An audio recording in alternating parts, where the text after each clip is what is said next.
तो पिछले एपिसोड में हमने देखा कि साउथ कोरियन हंटर का एंड किंग से फाइट होता है, जिसमें बियोंगू उन्हें हील करने की कोशिश करता है, लेकिन तभी एंड किंग बियोंगू का पीछे आ जाता है और उसका सर खा जाता है, जिससे बियोंगू की वही जान चली जाती है। इसके बाद एंड किंग को बाहर की तरफ से एक अलग सा एनर्जी फील होता है, जिससे वो साउथ कोरियन हंटर को छोड़कर उसी एनर्जी की तरफ बढ़ने लगता है। दूसरी ओर गोटो अपने टीममेट को ढूंढने जाता है, लेकिन तभी उसे भी एक स्ट्रॉन्ग सा एनर्जी फील होता है, जो आमतौर पर जिन्वू की एनर्जी से मैच होता है। तभी गोटो पीछे मुड़ के देखता है और तभी उसके एक टीममेट का सर उड़ जाता है। ये देखकर गोटो डर जाता है, लेकिन तभी उसके सामने एंड किंग आ जाता है और वो उससे कहता है कि क्या तुम किंग हो? तब गोटो कहता है कि हाँ, और इसी के एक सेकंड बाद गोटो का भी सर उड़ जाता है। दूसरी ओर साउथ कोरियन हंटर केव से बाहर निकल रहे होते हैं और तभी उनके सामने एंट की पूरी फौज आ जाती है। जब वो एंट हमले के लिए उनके सामने आने लगते हैं, तब उनके शेडो से शेडो सोल्जर बाहर निकल जाता है, जो जिन्हू ने उनके शेडो में प्लांट किया था, और वो उन एंट से फाइट करने लग जाते हैं। और ये चीज जिन्हू को भी पता चल जाता है, जिससे वो शेडो ट्रांसफॉर्मेशन के जरिए वहां पहुंच जाता है और उन एंट से फाइट करने लग जाता है। अब देखते हैं आगे,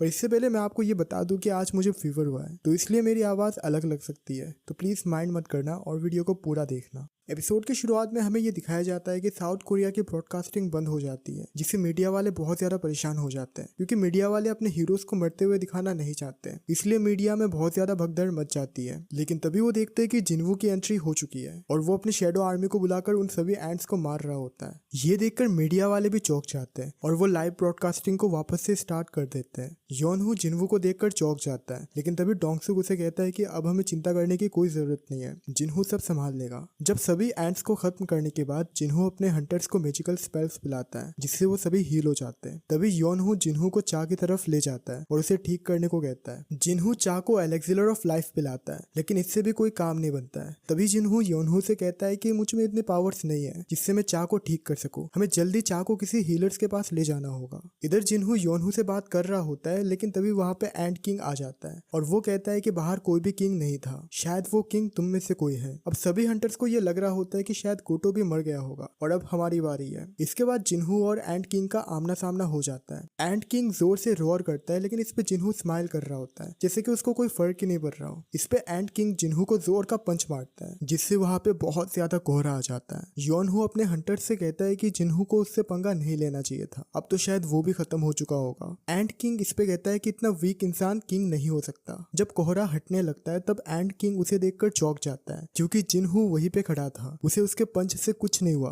अब जिन्हू एंड किंग को एक जोर का पंच मारता है, जिससे एंड किंग बहुत दूर चला जाता है। एंड किंग इसे देखकर शॉक्ड हो जाता है। वो कहता है कि इतना स्ट्रॉन्गेस्ट इंसान मैंने आज तक अपनी लाइफ में कभी नहीं देखा। एंड किंग अपनी पूरी रफ्तार के साथ वापस जिन्हू की तरफ बढ़ने लगता है और उसे जोर का पंच मारने की कोशिश करता है, लेकिन जिन्हू उसे एक हाथ से रोक लेता है और अपनी डोमिनेटर एबिलिटी के साथ उस पर दोबारा पंच मारता है। उसका पंच का प्रेशर इतना जबरदस्त होता है कि वहां खड़ा ए रैंक कैमरामैन भी चक्कर खाने लग जाता है। एक तो मुझे ये समझ नहीं आ रहा कि कैमरामैन अभी तक जिंदा कैसे है। जेजू आइलैंड में इतने सारे एस रैंक हंटर्स मर चुके हैं, यहाँ तक कि उनके सामने बियोंगू भी मारा गया, लेकिन ये कैमरामैन को एक खरोच तक नहीं आई। खैर छोड़ो, अब अगले सीन में हमें एंड किंग के शील्ड में थोड़ा सा क्रैक नजर आता है, जो जिन्हू के वार की वजह से हुआ है। अब जिन्हू एंड किंग पर दोबारा पंच मारने की कोशिश करता है, लेकिन एंड किंग तुरंत हवा में उड़ जाता है और वो जिन्हू के ऊपर एक पॉइजन का इस्तेमाल करता है, जो माना के साथ मिलकर बहुत ही डेडली बन जाता है। धीरे धीरे ये पॉइजन जिन्हू के ऊपर काम करने लग जाती है। इस पे एंड किंग उसे कहता है कि तुमने बहुत अच्छी कोशिश की, लेकिन अब तुम्हारे मरने का टाइम आ चुका है। और ये कहकर एंड किंग जिन्हू के ऊपर वार करने ही वाला होता है कि जिन्हू उसे रोक लेता है और वो सिस्टम के जरिए पॉइजन के इफेक्ट को नष्ट कर देता है। एंड किंग ये देखकर चौंक जाता है कि ये आखिर में है क्या। अब जिन्हू वापस से उसे एक जोर का पंच मारता है, जिससे वो बहुत दूर चला जाता है। इधर हंटर चा की कंडीशन भी बहुत ज्यादा खराब होती जा रही थी। जिन्हू सोच रहा होता है कि मुझे जल्दी इस वार को खत्म करना होगा, जिससे हंटर चा को मैं ठीक कर सकूं। अब जिन्हू हमले के लिए एंड किंग की तरफ बढ़ने लगता है और वो देखता है कि एंड किंग वहां मौजूद नहीं है। ये देखकर सारे हंटर भी चौंक जाते हैं। वो कहते हैं कि एंड किंग वहां से गायब हो चुका है। तभी जिन्हू को ये समझ आ जाता है कि एंड किंग ऊपर हवा में उड़ रहा है। एंड किंग भी ये समझ जाता है कि जिन्हू उससे ज्यादा स्ट्रॉन्ग है, इसलिए वो अपना असली पावर जो कि स्पीड है उसका इस्तेमाल करके जिन्हू की तरफ बढ़ने लगता है। जिन्हू भी अपनी स्पीड के जरिए एंड किंग को डॉच कर लेता है। ये लड़ाई बहुत टाइम तक चलती है और ये इतनी स्पीड से होती है कि वहां खड़े एस रैंक हंटर्स को भी कुछ नजर नहीं आता है। धीरे धीरे जिन्हू एंड किंग को डोमिनेट करने लग जाता है और सडनली हमें दिखाया जाता है कि एंट किंग का शील्ड टूट चुका है। इस पे एंट किंग जोर से चिल्लाता है और अपने एंट को बुला लेता है। वो जिन्हू से कहता है कि अब क्या करोगे तुम ह्यूमंस। जिन्हू इस पे अपने शेडो आर्मी को समन कर लेता है और वो उनसे कहता है कि तुम एंट को मारो, मैं किंग को संभाल लूंगा। अब दोनों आर्मी के बीच फाइट शुरू हो जाता है। शेडो आर्मी इसीलिए एंट पर डोमिनेट करने लगता है। जिन्हू इस पे उन्हें कहता है कि तुम सिर्फ एंट को मारना, अगर गलती से भी किसी इंसान को हर्ट किया तो मैं दोबारा कभी तुम्हें समन नहीं करने वाला। इस पे टस्क अपना फायर ब्लास्ट से सभी एंट को जला देता है। उसका फायर ब्लास्ट इतना खतरनाक होता है कि वो सीधा केव को भी चीर देता है। उधर सारे हंटर्स टस्क को देखकर शॉक्ड हो जाते हैं क्योंकि टस्क एक एस रैंक हंटर्स जितना ताकतवर है। एंट किंग ये देखकर डर जाता है। उसे अब ये लगने लगता है कि वो अब मरने वाला है। उसे ये विश्वास ही नहीं होता कि वो इतना पावरफुल मोनार्क होने के बाद भी वो जिन्हू से हार गया। उसने कितने एस रैंक हंटर्स को मारा, आज तक वो कभी भी किसी भी बैटल में हारा नहीं।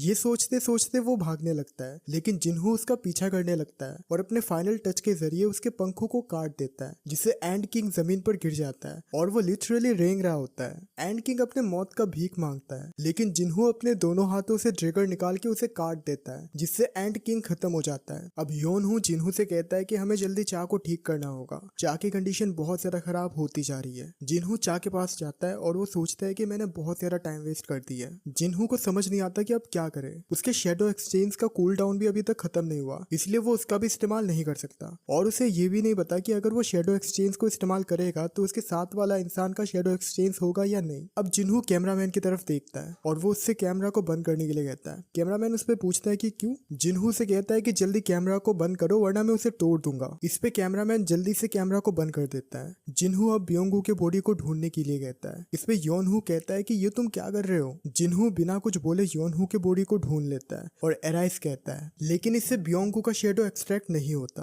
जिन्हू को अब लगने लगता है कि ब्योंगू शायद अब खुद से आना नहीं चाहता, इसलिए वो हल्की सी आवाज में एक आखिरी बार एराइस कहता है और इसी के साथ ब्योंगू का शेडो एक्सट्रैक्ट हो जाता है। जिन्हू के बिना कोई कमांड किए ब्योंगू चा को हील करने लगता है। इससे जिन्हू ये समझ जाता है कि ब्योंगू एक बहुत ही अच्छा इंसान रहा होगा जो हमेशा दूसरों की मदद करता है। योनहू अब जिन्हू से कहता है कि ब्योंगू को बैटल पसंद नहीं है, इसलिए प्लीज उसे बैटल में लेके मत जाओ। जिन्हू अब इस पे कहता है कि मुझे पता है कि मुझे अब क्या करना चाहिए। जिन्हू अब ब्योंगू को समन कर लेता है, जिससे ब्योंगू अब गायब होने लगता है। अब सभी हंटर्स ब्योंगू को एक फाइनल गुड बाय देते हैं, जिसके बाद ब्योंगू चला जाता है। अब योनहू जिन्हू को थैंक यू कहता है। इधर चा भी हील हो चुकी थी, लेकिन अभी तक उसका होश नहीं आया, इसलिए डोंगसुक उसे उठाकर केव के बाहर ले जाता है और दूसरी ओर योनहू ब्योंगू के बॉडी को लेकर बाहर निकलता है। जिन्हू उसे कहता है कि तुम लोग हेलीकॉप्टर से होकर घर चले जाओ, मैं अभी यहाँ पर बाकी का संभालता हूँ। अब एंट किंग तो मर चुका था, बट बहुत सारे म्यूटेंट एंट अभी भी जिंदा थे, जो देश के लिए बहुत बड़ा खतरा है, इसलिए जिन्हू उन्हें मारने के लिए आगे बढ़ता है। दूसरी ओर होशिना जो गोटो के साथ था, उसने अपनी आंखों से गोटो को मरते हुए देखा, इसलिए वो डर जाता है। वो अपने टीम से कहता है कि शायद साउथ कोरिया हंटर्स भी अभी नहीं बचे होंगे और ये जेजू आइलैंड रेड फेल हो चुका होगा। तभी उन्हें न्यूज मिलती है कि जेजू आइलैंड रेड खत्म हो चुका है और एंट किंग मारा गया। ये सुनकर लिटरली होशिना के होश उड़ जाता है। उसे ये समझ नहीं आ रहा होता कि ये सब कैसे हुआ। दूसरी ओर अमेरिकन हंटर्स भी न्यूज में ये देख रहे होते कि जेजू आइलैंड रेड खत्म हो चुकी है और उनके उधर हाई लेवल मीटिंग होती है कि जिन्हू को कैसे अपनी ओर बुलाया जाए। अब जेजू आइलैंड में जिन्हू काइजन को बुलाता है और वो एक एक करके सारे एंट्स को मार गिराता है। अब आखिर में वो एंट किंग के शेडो को एक्सट्रैक्ट करने लगता है। जैसे ही वो एराइस बोलता है तब उसके चारों ओर अंधेरा हो जाता है। जिन्हू को ये देखकर कुछ समझ नहीं आ रहा होता, लेकिन थोड़ी देर बाद उसके सिस्टम में एक नोटिफिकेशन आता है कि शेडो एक्सट्रैक्शन इज सक्सेसफुल। और इसी के साथ ये एपिसोड भी खत्म हो चुका है। अब आपसे ये सवाल है कि जिन्हू ने एंट किंग के शेडो का नाम क्या रखा। जिसको जवाब पता है वो कमेंट बॉक्स में जरूर लिखना। अगर आपका जवाब सही हुआ तो हम आपके कमेंट को पिन करेंगे। अगर ये वीडियो पसंद आया तो इस वीडियो को लाइक करना, साथ ही हमारे चैनल को सब्सक्राइब भी कर लेना। मिलते हैं किसी नए वीडियो में एक और एपिसोड के साथ, तब तक के लिए sayonara।